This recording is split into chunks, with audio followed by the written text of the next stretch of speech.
We've just been out for dinner at We've just been out for okonomiyaki for dinner at Osaka Okonomiyaki Tomokunchi here in Shimbashi. This time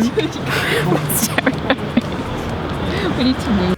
It's about that time of the evening when salarymen have been out for a few drinks after a long day at work. So clearly this was a great spot to pick for filming.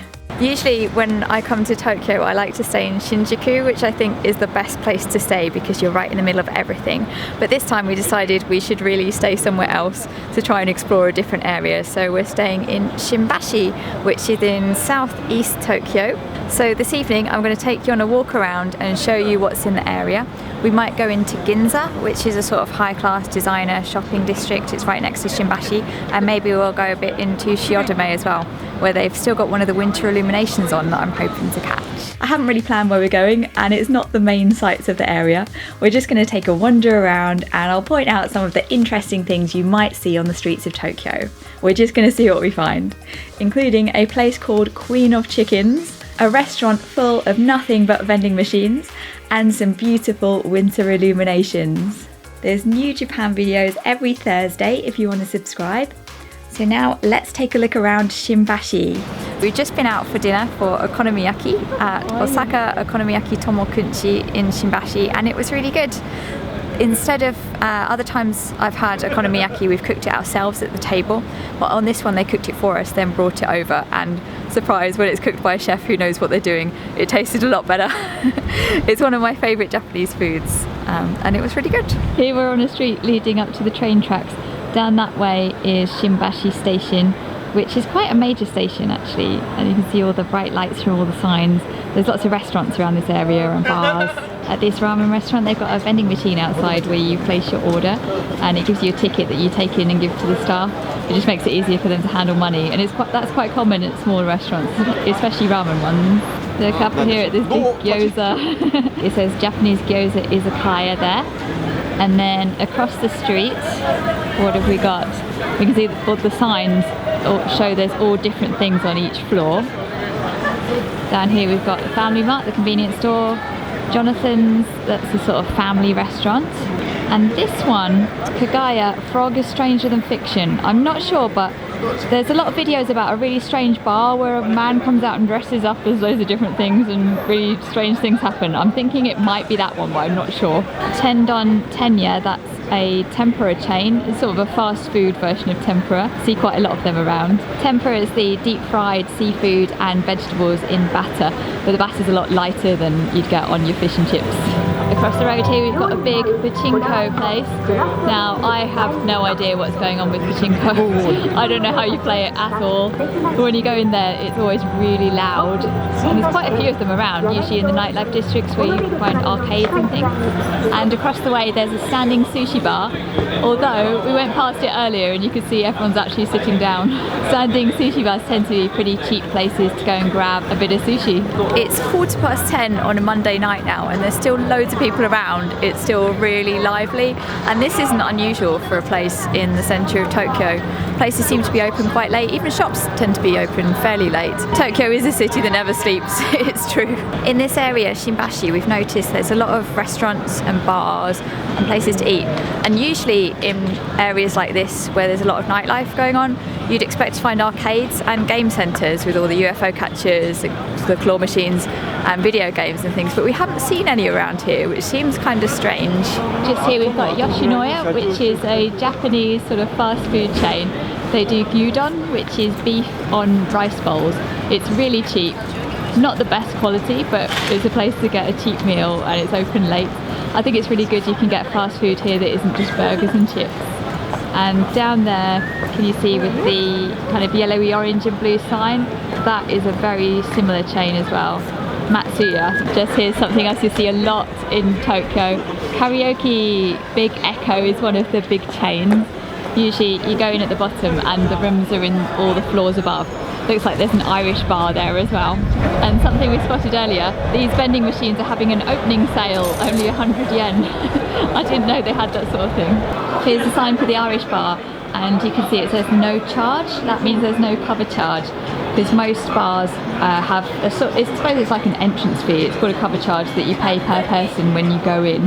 Something else that's different about bars here is if you order a beer, it's normal for it to have quite a big head on the top, like that one in the picture, I guess. That's just what people like here. It's not something you should complain about. We've just turned into a back street, and behind me, this place with the yellow sign is called Queen of Chickens. Always amusing names of places. So this is a much smaller street in the back streets. Still lots of bright lights. Here's a sushi restaurant. Looks like it's quite cheap. It's 90 yen for these. You can see that nigiri sushi is a lot more popular here than rolls from what I've seen. That's because it's better. There's the Shinkansen going past. We're on the line between Tokyo and Shinagawa, two of the main Shinkansen stations in Tokyo. Up here we've got a capsule hotel, and they've got a sign outside saying no one with tattoos allowed, and it's also men only. Here we are just underneath the train tracks where we saw the Shinkansen.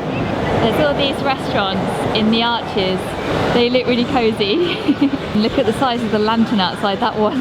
We've just come underneath the train tracks, so we're on the other side now. I can hear all the trains above me, and we're on the way to Shiodome, which is a sort of futuristic kind of businessy area. It's got lots of high-rise skyscrapers. It's got trains on elevated rails, so I think it looks really cool. We're just going underground through the subway that's part of the station. You can actually go a really long way underground. Down here behind me there's lots of little restaurants inside the station underground in a tunnel, and I remember seeing all these on my first trip to Japan and being too scared to go into any of them because they're so small, and it kind of looks like they're all for locals who know each other. If you've seen Jiro Dreams of Sushi, the documentary about the man who owns the sushi restaurant, his restaurant is in a place like this, a couple of miles away in Ginza, but it's an underground restaurant inside the station, just like these ones. A lot of those bars are so tiny that most of them are only a row of seats along the bar, and that's all there is, and some of them only have about 3 seats, and the restaurants only have a couple of tables. It's really cozy and friendly.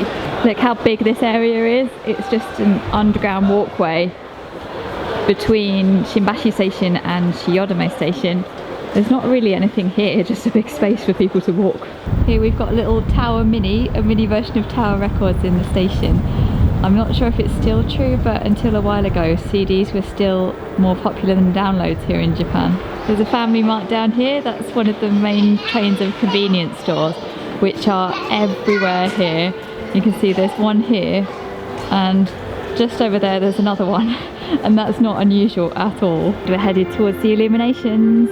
I always think of these sorts of lights as Christmas lights, but here a lot of them are winter illuminations rather than just for Christmas, and that's why it's still on now at the start of February. Wow, it looks really magical. It's so pretty. So many fairy lights. You can't go wrong with lots of twinkly lights.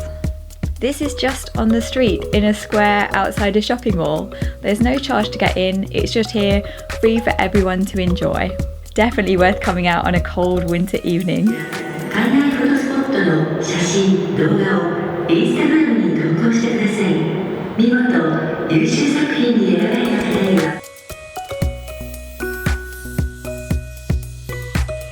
It's so pretty, it looks magical, and it's really nice how they've got the Disney music on. I think it's Frozen and Beauty and the Beast themed. They got the rose over there. I had to take the music off because of copyright, but they're actually playing a song from Winnie the Pooh.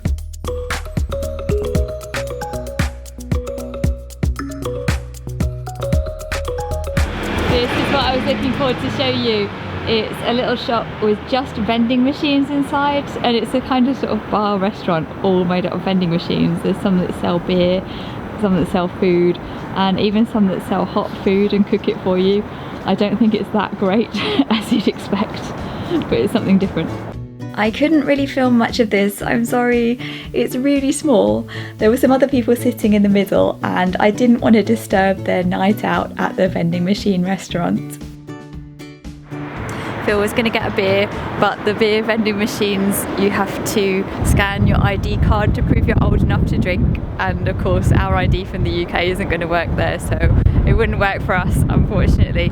And I didn't really fancy anything from the hot food vending machines, although it would be kind of interesting. We just come across a little shrine on the street corner. There aren't that many shrines in this area actually. Look how brand new and shining the Torii Gate looks. And this really is an area of skyscrapers. Look how tall these buildings are all around. Quite a few of these are hotels and offices, I think. I stayed in that one up there. It had a really nice view of Tokyo Bay. Shrines come in all sizes. This is just a small one, but it seems kind of strange how it's just on a street corner next to some really busy roads and a major intersection. We're just going through the tunnel underneath the train tracks. I can hear the train up there. We're headed towards Ginza this way, which is a high-class shopping district that's got lots of designer shops like Chanel and Louis Vuitton. For me, there's not that much of interest there, but it looks cool at night with all the signs. Oh, there's the Shinkansen up there. Up there, if you can read katakana, that sign says karaoke, and there's another one across the road, Big Echo. Up here is another pachinko place. So many of them. In this karaoke place, they've got some cosplay outfits there for you to borrow. Here's the prices for the karaoke. If you don't read Japanese, it is kind of confusing what you pay, and it is pretty expensive, but it's definitely worth it because it's so much fun. This Moss Cafe is actually a branch of Moss Burger, the fast food chain. It looks really fancy. Most of them aren't like this. I've seen these little guys around a few times now. They're the character mascots for the Rugby World Cup. They look really fluffy, like little yetis. And here's the main street in Ginza. Look how tall all the buildings are, and they look pretty fancy. Here we've got Abercrombie & Fitch on the corner. There's a big Dior shop, and there's lots more designer places down there. I've seen Louis Vuitton, and there's a big Apple shop as well. And there's lots of other places that are probably so fancy I don't know what they are. I'm not really into designer brands and things. Lots of the shops down here have someone standing on the door, so they probably wouldn't even let someone like me in to look round. Well, it's 11:30 now and it's pretty cold. The temperature has dropped. So I'm going to go back to the hotel now. So that concludes our tour of the Shinrashi Shiodome Ginza area. I hope you found it interesting, and this has been a pretty good place to stay. You're on the Yamanote line, so you can easily get around to other areas of Tokyo. I don't think it's quite as well connected as Shinjuku. It doesn't have quite as much around close by, but it's still been a good place to stay. So there's new videos about Japan every Thursday on my channel if you want to see the other things we've been doing during the day. So subscribe if you want to see them, and I'll see you soon.